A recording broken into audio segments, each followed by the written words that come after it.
Magandang Biyernes ng gabi sa inyo. Good evening po. Ay, naku talaga naman. Malapit ng Pasko.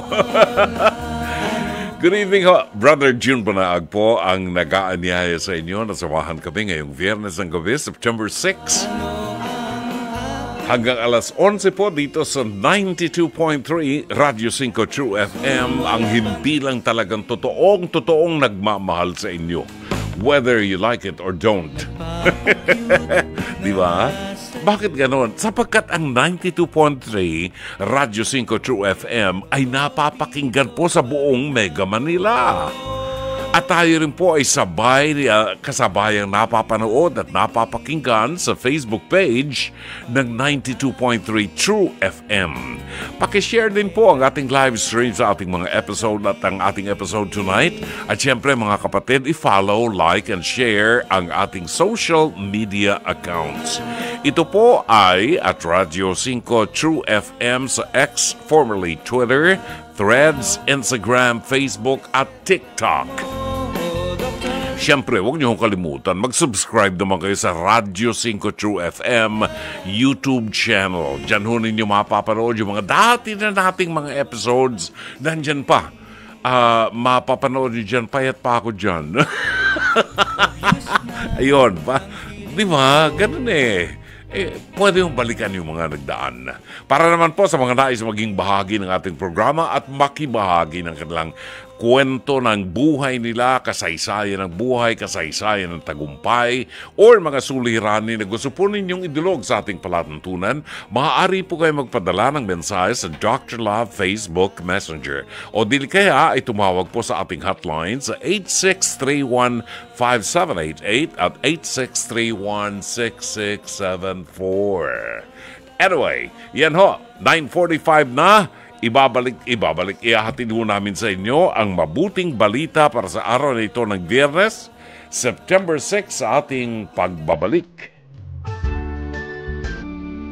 Pagkain pang-spiritual, mga salita ng Diyos na nag-iiwan ng pag-asa, kapanatagan at kapayapaan. Pagkain pang-spiritual, hango sa bagong tipan ng banal na aklat. Pagkain pang-spiritual.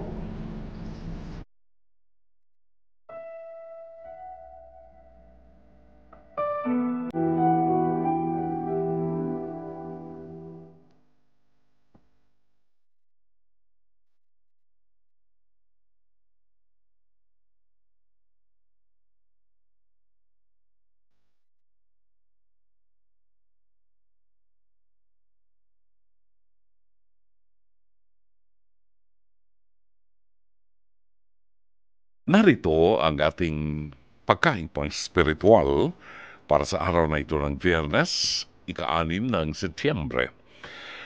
Ang mabuting balita ay matatagpuan sa 5 kabanata ng Ebanghelyo sangayon kay San Lucas, talata 33 hanggang 39. Sinabi nila sa kanya, madalas mag-ayuno at manalangin ang mga alagad ni Juan. Ang mga alagad ng mga Fariseo ay gayon din ang ginagawa. Ngunit bakit ang iyong mga alagad ay kumakain at umiinom? Sinabi niya sa kanila, mapag-aayuno ba ninyo ang mga abay sa kasalan habang kasama nila ang lalaking ikakasal?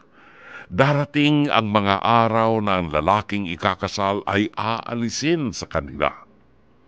Sa mga araw na yun, sila ay mag-aayuno. Siya ay nagsabi rin ng isang talinghaga sa kanila. Walang sino mang nagtatagpi ng kaputol ng bagong damit na hindi pa umuurong sa lumang damit. Kapag ginawa ng sino man ang gayon, pupunitin ito ng bago at gayon din, hindi ito aayon sa lumang kaputol. Walang sino mang nagsasali ng bagong alak sa lumang sisidlang balat. Kapag ginawa ng sino man ang gayon, papuputukin ng bagong alak ang sisidlang balat at mabubuhos ang alak. Ang mga sisidlang balat ay mawawasak. Subalit ang bagong alak ay dapat ilagay sa mga bagong sisidlang balat at ang dalawa ay magkasamang mapapanatili. Walang sino man nakainom ng lumang alak ang agad-agad ay magnanais ng bago sapagkat kanyang sinasabi ang luma ay higit na masarap.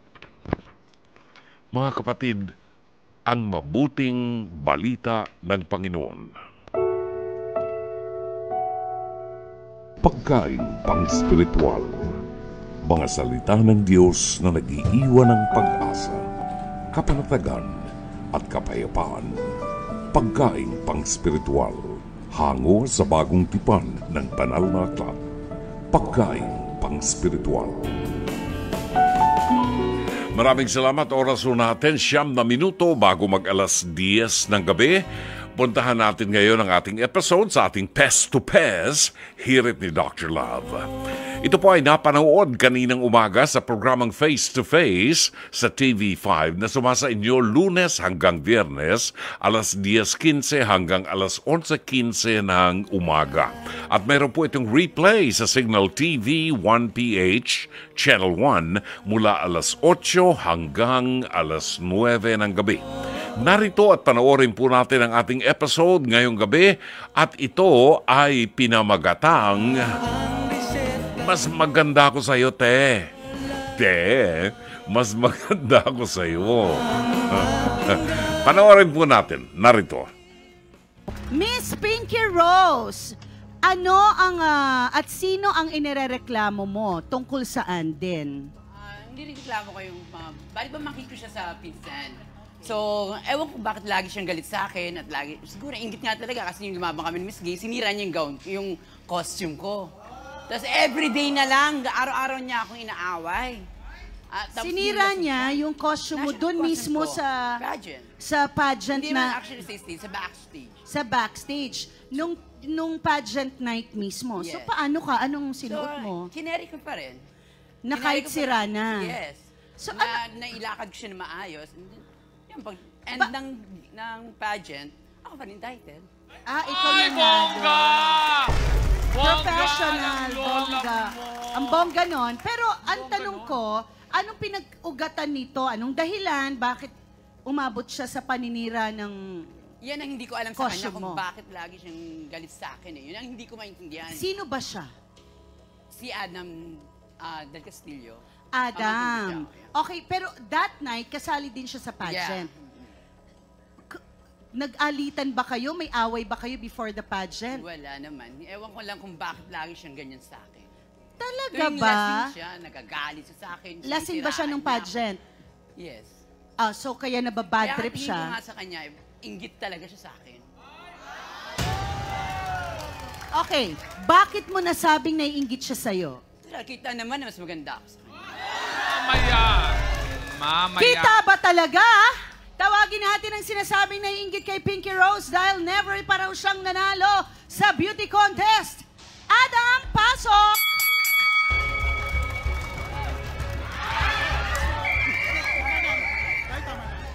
Adam, diretsahang tanong. Yan, yan. Totoo ba yun na inggit ka raw kay Pinky Rose? Oo o hindi? Hindi ako nainggit sa kanya. Hindi siya naiinggit! Sorry, Pinky Rose! Sa tingin mong mas magaling sa inyo ni Pinky Rose? Wala naman pong magaling sa Miss Gay po eh. Lahat naman po lumalaban po. Ng patas. Ng Pero patas. ano tong sinasabi ni Pinky Rose na sinira mo yung kanyang costume before the Wala po akong sinira ng costume sa kanya. Lahat po kami lumalaban. Wala kaming ginawa Oh, sa kanya. ano to Pinky Rose? Kasi sila naman ang kasunod ko na kandidate. Kasunod lang kami number eh. Ako ang unang umakyat eh. Pero Okay. hindi ko naman siya pinagbibigyan. Pero siya ang hinala ko kasi everyday niyang lagi akong pinag-iinitan. Katulad ng bakit pinag-iinitan mo everyday si Pinky Rose? Kasi pag nalalasing niyan, Ako? Ikaw Pag nga, nalalasing siya, ang ginagawan mo ano siya, kasiraan ibang ugali niya. Ah, ako pa talaga? Katulad Ako pa ng- talaga? ugali niya. Mas Katulad Bad siya. Pinainom mo na, Ah, nalasing ako na, may pera sa akin? ako pang ninakawan niya. Amo? Magkaibigan Adam, pala. Magkaibigan, oo. magkainuman eh. Pero tuwing ikaw ikaw daw ay umiinom at nalalasing, naghahamon ka ron ng away, Adam. Hindi po ako nag-aamo ng away. Hanggang yung Siya po ang nag-negosyo, pag nalalasing, ganyan siya po ang madaldal. Natural, Ako pa papatula ko madaldal? pag inanuang, Ikaw nga pag magaling inano niya ako. manira. So, paano ito, Pinky Rose? Yan ba tunay mong pangalan? Hindi po. Dati kasi ako si Amy Rose. Ngayon, dahil nasira ako sa Amy Rose ko, sa kakasiraan sa araw-araw sa akin, paglasing siya. Ay, natural, bubugbugin Siyempre, kita. nahihiya na ako. Pinatay ko sa sarili ko na Sobrang Amy Rose, kaya pinalitan ko Pinky Rose para maging matapang. Ah, Dahil so si Amy Rose si kasi, Amy mabait, Rose tahimik. yung Amy Rose dati ay tahimik. Yes. Ngayon, So, pinatay niya na si Amy Rose. Tahimik, wow! Pinky Rose na siya ngayon. Napalaban. Napalaban. Adam, sinisiraan mo daw si Pinky Hindi ko po siya Rose. sinisira. Hindi sinisiraan? Talaga lang, oh. Matagal ka ng sira. Okay, so kayo ba ay magkaibigan noon? Noon po. Ano nangyari at umabot kayo ng siraan at ganyan, parang Kasi may pag galit? nalasing po siya, parang iba rin ugali niya eh. Tapos pag pinainom mo na, tapos nalasing na, tapos nawalan daw siya ng tablet, kami pang anuhan niya. Ikaw ba, nagbinda mo ako magnanakaw ng cellphone mo, di ba? Ang natural. Oh, ako pa naman mo, nakip-charge ka na ako nung sabi mo nagnakaw. Wow! Wow! Saan? naki-charge ng cellphone. Ah, Nawala Ako ang nag-charge. cellphone. Sinabi ko lang sa kanya, bakla, ano mo na lang yung ano mo, yung cellphone ko, kung ano talaga. Ano ibalik sa'yo? Oo, kasi 5 years wala akong cellphone. Wala kang sinabi sa akin na balik mo. Hindi Wala mo- akong cellphone dinedirekta ginagamit mo ako kasi na, kailangan ko talaga. alam ko yun. kung sino kumuha. Ganon. Pinaparinig mo sa akin yun, di ba? O hindi ko nga pinapansin eh. Oh, ba't hindi mo ko iharapin sa ano, di ba? Yung tinatawag kita. Kaya alam, tingin ko gumaganti na yan sa akin kasi pinagbintangan ko siya Kasi 5 noon years dahil akong sa nawala ng cellphone ko cellphone na. pag nawala yung tablet. Ilang beses na ako nawawala ng cellphone. Nabarangay ko sila. Adam, Kayo lang ba ang magkaibigan at kayo lang ang nagkakasiraan at nagkakadudahan? Baka naman meron pang ibang mga kaibigan, Ate Pinky. Meron akong madaming kaibigan ako, magkakasama kami. Pero bakit si mapatunayan ng mga Adam kaibigan ko lang? yan. Si Adam lang ang talagang pinagdududahan mo. Lalo na yung sumira ng costume mo nung gabi na yon. Wala akong sinisira sa kanyang damit na ano. Ikaw lang naman nakasunod ka na candidate, magka-number Candidate. lang Oo, tayo. magkasunod tayo, pero Kasi nung magsisira hawak din ng- sa akin yung costume ko, pero wala kami Magkatabi rin tayo ng, lamesa. Okay, bago tayo sandali. magpatuloy, Sandali, Mama Carla, si Pinky Rose kasi alam na yung pangalan pag kontesera. Ikaw, anong pangalan mo pagka-kontesera ka? Shandora. Shandor. Kasi kawawa, kailangan ma-visualize ko. Pinky Rose versus bakit Shandora. natawa-tawa ka, Pinky? Shandora, tinan mo naman Shanda ba yan? Shanda. Tanggalin mo yung wig mo kung pantay tayong dalawa ngayon. Ang pinag-uusapan ng ganda. Ikaw wala kang Kaya nga eh, tanggalin mo yung wig mo. Talagang pag tinanggal mo yung wig mo, wala ka rin ganda. Napakadaling ituro ang alak sa bilang alabay natin doon sa ating mga kagaguhan na ginagawa. No? Kasi wala namang maipapaliwanag ang alak. Nananahimik lang yung alak. Tayo umiinom. And yet, we claim that pag nalasing tayo, hindi natin alam yung ginagawa. Lumang katwiran na yon. Kapag ikaw ay nag-blackout, baka pwedeng masabi ko hindi mo na alam kung ano nangyayari. Pero nakakainom din naman ako ng alak nung kabataan ko. At alam ko ang nangyayari pag ako'y nakakainom ng alak. Conscious ka pa rin. Nakakalungkot lang sa isang maliit na community. Kayong dalawang ubod ng gaganda. Uod ng gagandang mga contestant. Ubod po. Ubod, Apo, oo. ubod. Kayo ang magkalaban sa entablado. Pagkatapos ng show, dapat tapos na yun. Wala nang away-away pa. Napakaliit. I'll be very honest with you. Kami, lagi naming tinitingnan ang kilos sa mga LGBTQIA. Dapat ba namin kayong respetuhin? Dapat ba namin ibigay sa inyo yung mga demands ninyo na tratuhin kayo na kapantay ng iba? Pag nakikita namin kasi minsan, kayo mismo, hindi nyo naman kasi nire-respeto ang sarili nyo. Ayaw nyong ilagay yung sarili nyo sa dapat na posisyon. Doon kami nagbabago ng isip na parang naglulukuhan lang tayo sa LGBTQIA. Alam nyo, ipakita natin sa community that we understand each other. Pakita natin that you care, may compassion kayo.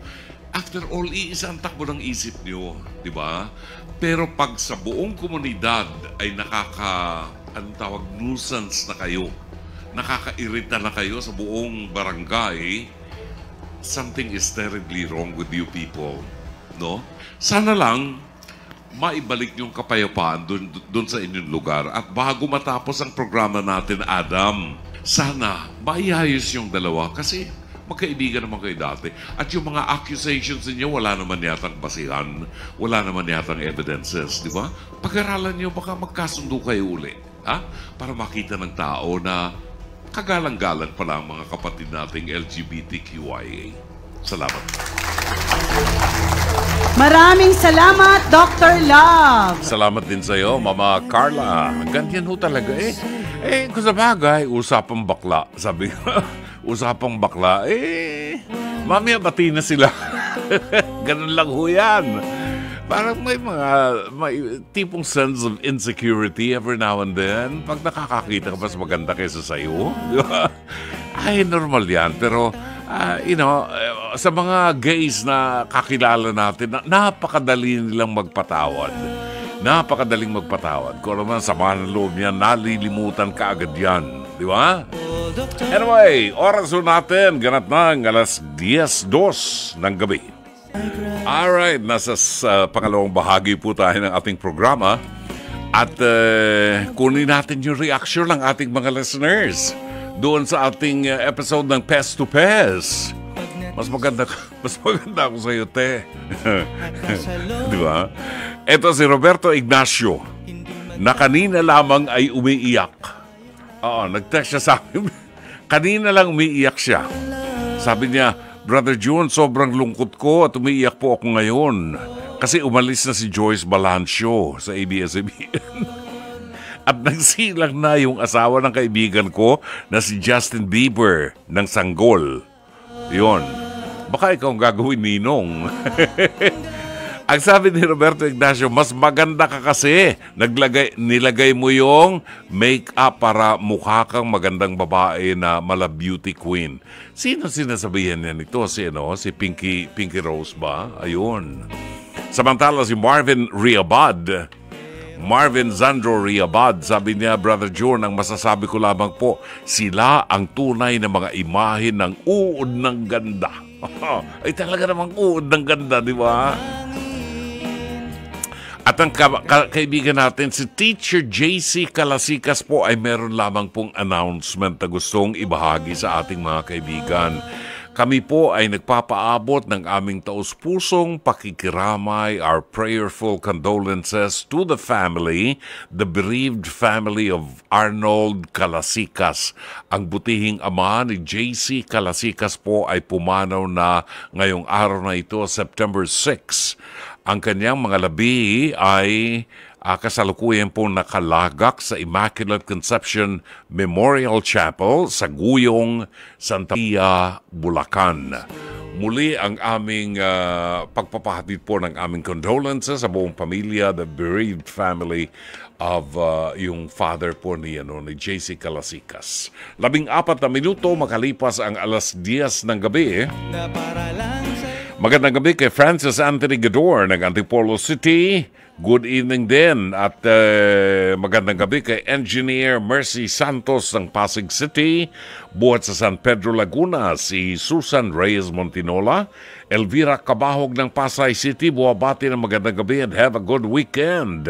Julieta Sugitan, Maria Erica Yek Lopena ng San Pedro, Laguna.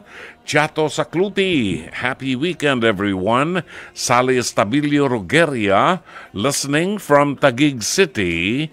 At nagpapa-shout out naman po sa kanyang ate kay Obdulia Rogeria Dumanais.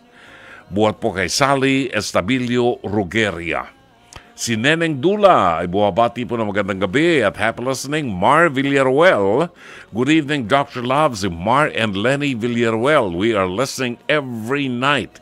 Well, I hope na ibigan yung tinampok natin kagabi, yung request mong awitin ni Bobby Goldsboro, yung Honey. Para sa inyong mag-asawa yan, ha? Sherry Pichor ng Seattle, Washington. Nix Cardoza, Herbert Gaor, Dave Miranya, Pabati po yung anak ko na si Johan Dave Marbella and family, Ramos family ng Bulacan.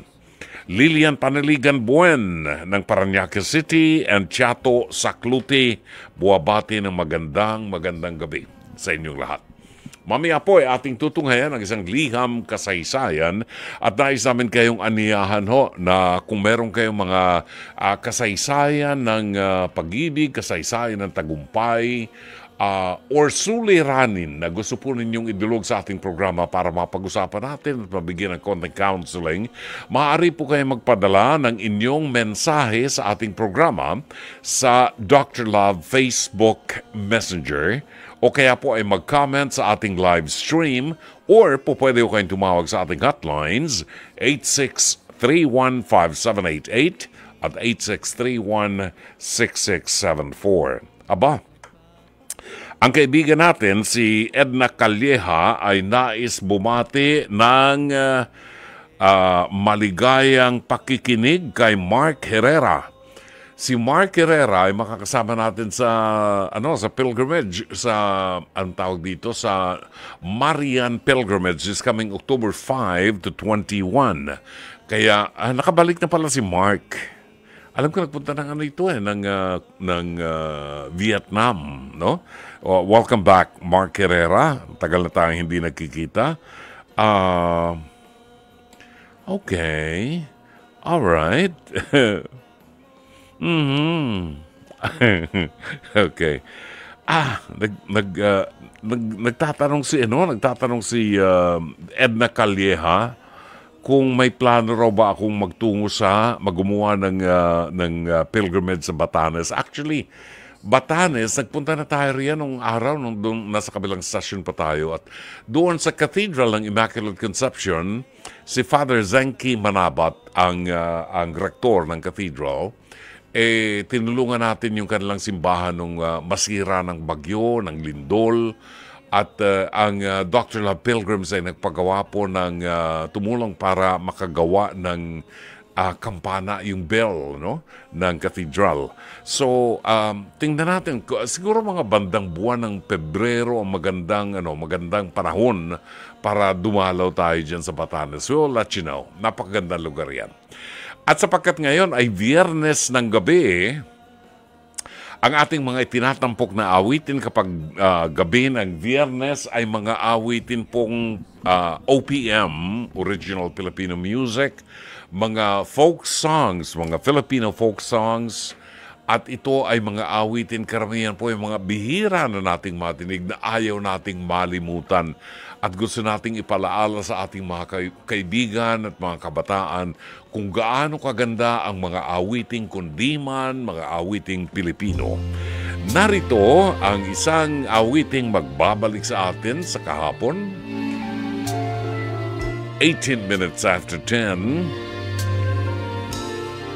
Ang umawit po niyan ay si Beth Del Rosario. If you remember, Beth Del Rosario ang umawit niyan at ang title po ng awitin, Pag-ibig sa Tag-araw.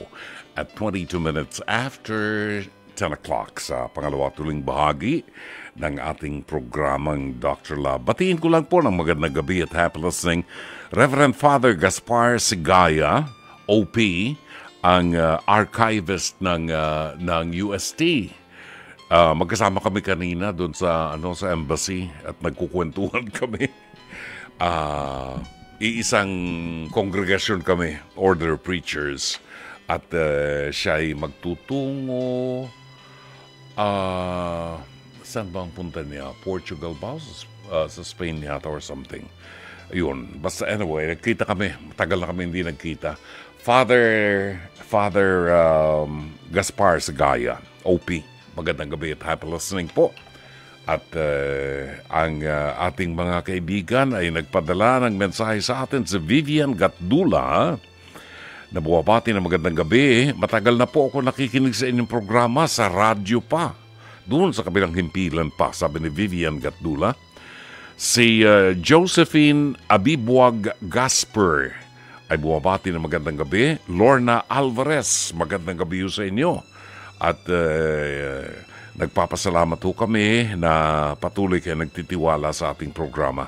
Si Josie Yamauchi, parang Japanese to, ha? Josie Yamauchi. Hello, Dr. Love. Thank God at natagpuan kita dito kahit nasa Japan na po ako.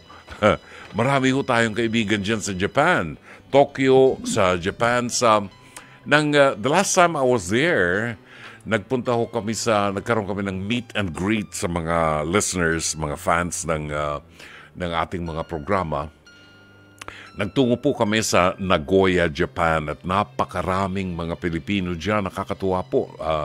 Merong programa kaming ginawa dyan sa Nagoya, Japan. At sa lahat po ng mga Pilipino dyan sa Nagoya, Japan, sa Tokyo, Japan, si Andrea Enomoto na gabi-gabi ay nakikinig sa ating programa. Binabati ho natin ng magandang gabi and happy listening. We have 25 minutes after 10 o'clock sa programang Dr. Love Radio Show. Kasama niyo po si Brother June Banaag hanggang alas 11 ng gabi. Sigera. Ay, sa Sigera pa siya nung araw. Ngayon, Ice Sigera na siya. Ugoy ng Duyan at 10:28 sa palatuntunang Dr. Love Radio Show. Maraming salamat nga pala kay Edwin Rehano. Si Edwin Rehano ang nag-assist sa akin kanina doon sa aming interview sa embassy. So yung mga kaibigan natin, ang mga makakasama ho natin sa ating pilgrimage sa Europe on October 5 to 21, meron pong staff ang multi-destinations travel and tours na mag-a-assist sa atin. And doon sa mga makakasama ho nating mga pilgrims sa ating pag-alis sa October 5 to 21 patungong Europa, makipag-ugnayan na po kayo kay Edna Calleja para humalaman niyo mga requirements, mga kailangan po ninyong i-produce na mga dokumento na isasubmit natin sa embassy para sa inyong Schengen visa, no? Pwede na kayong mag-text kay Edna Calleja at alamin niyo po kung anong araw, anong petsa na nakaschedule kayo for interview. At doon sa mga gustong humabol pa, you still have time para makahabol po sa ating pilgrimage, Marian Pilgrimage. Pwede niyong tawagan for inquiry si Edna Calleja sa 0925-752-2230. 0925-752-2230. Marian Pilgrimage to, yung mga Marian shrines, like for example, sa Portugal, sa Fatima, Cova da Iria, pupuntahan po natin yan sa Fatima, Portugal. Magtutungo tayo sa Lisbon, sa Avila, Spain, sa Madrid, Zaragoza, Barcelona. Pupuntahan po natin ang Grotto de Masabiel sa Our Lady Apparition Site ng Our Lady of Lourdes. Siyempre, yung visionary ng Our Lady of Lourdes, si Saint Bernadette Soubirous, ay namatay at matapos pong ilibing sa ilalim ng lupa, ilang dekada na nakakaraan, ilang daang taon na nakakaraan, hindi ho naagnas ang kanyang katawan. Buo pa rin ang kanyang katawan, malambot pa rin ang kanyang katawan. Yan po ay makikita natin sa Nevers, France, no? Medyo may kalayuan yan, pero it's worth the travel, no? Nevers, France. Magtutungo tayo sa Paris para makita ho natin ang apparition site ng Miraculous Medal. Nandun si Saint Catherine Laboure. Along the way sa Rue du Bac, dadaan tayo sa isang simbahan kung saan matatagpuan natin ang katawan na hindi naagnas si Saint Vincent de Paul. Saint Vincent de Paul, papasyalan natin ang muling na-restore na Notre Dame Cathedral at marami pang lugar. Ang pinakahuling pupuntahan po natin ay ang San Giovanni Rotondo kung saan nandoon naman ang katawan ni Padre Pio ng Pietrelcina. Ang makakasama po ninyo dyan, ang inyong lingkod na magkukwento sa inyo at magiging bahagi at maglilid sa inyong prayers and reflections and meditations ako po ang inyong makakasama. So, if you want, pwede ho kayong humabol pa at tawagan lamang po ninyo si Miss Edna Calleja. Ang kanyang number, 0925-752-2230. Babalik po ang programang ito sa isang liham kasaysayan na ating itatampok buhat kay Chaz ng Maynila. Ang oras, alas 10:32. Oras natin, ganap na ang 19 na minuto bago mag-alas 11 ng gabi. Narito ang tampok na liham kasaysayan buhat kay Chaz ng Maynila. Dear Dr. Love, good evening po. I hope everything's well with you at the moment. Call me Chaz. I'm 26 years old from Tayuman, Manila. Single po ako and I'm actually enjoying my single life. No rush sa love life. Dr. Love, I'm so happy dahil newly employed po ako sa isang media company. So excited to work. After 3 years of working in a recruitment firm, natupad na rin po ang wish kong makapagtrabaho sa media. Ako po ngayon ay hired as an admin assistant. I just started last week and I seem to be enjoying my job. It's a new environment, new people to work with, new learnings, and new experiences. So far, so good naman po ang lahat. And hopefully, ganito na po forever. Alam kong may stress din minsan, pero namamanage naman po. Dr. Love, gusto ko pong mag-grow sa media company na ito. From being an admin assistant, gusto ko pong ma-promote in the years to come. Ano po ba ang advice ninyo for a newbie like me na looking forward na gumanda ang career in a media company? May do's and don'ts po ba na dapat isaalang-alang? Ano po ba ang sikreto sa likod ng pagiging successful career person? Hanggang dito na lamang po, Dr. Love. Sana mapili ang sulat ko at mapakinggan ko ang advice po ninyo. Wishing you good health and all the best in life. Sincerely, Chaz ng Maynila. Maraming salamat, Chaz. Hindi ko alam kung ano ang sikreto sa likod ng pagiging successful career person. Kasi hindi pa ako successful. Trying hard pa rin ako hanggang ngayon. Malawak ang media, no? Mayroong print, mayroong medium, mayroong print, mayroong broadcast. Malawak yan, no? So, sa nakikita ko naman, sang-ayon sa sulat mo, Chaz, ay nag-e-enjoy ka. Well, mag-e-enjoy ka dahil bago ka pa lang. Pero I'm telling you, maraming stress, maraming pagkakataon na makakaharap mo na masyadong toxic ang trabaho, very demanding, pero very fulfilling. I can speak to you as a broadcaster. At sa amin kasi, ang talagang pinaka napatatak sa aking isipan from day one ay yung pagiging tapat mo sa mga nakikinig sa'yo. Ang paghatid ng totoong balita, balitang hindi kagaya nung nasa social media na wag hindi lang magkaroon ng followers. No? Yan ang problema natin sa ating social media na ginagamit ng iba ang platform na yan na kahit fake news ginagawa talaga intentionally, ginagawa nila para lang makakuha ng maraming viewers. Hindi ho ganun po pwede sa mainstream media. Sa broadcast, I can speak to you. Hinggil sa broadcast, kailangan dito yung sa isang news, sa isang script lamang, maraming kamay ng tao ang dinadaanan yan bago namin basahin yan on air, bago natin i-ere yung mga balita. Kinakailangan ma-fact check, no? at i-edit pa yan and all those stuff. Matrabaho po. Pero at the end of the day, nakakatuwa pagkatapos mong magampanan ang tungkulin mo na naihatid mo ang isang mabuting balita, naihatid mo ang isang programang alam mong kapaki-pakinabang at pinagtitiwalaan ng tao. Higit sa lahat, Chaz, pinakamaganda yung nagmamahal ka doon sa trabaho mo.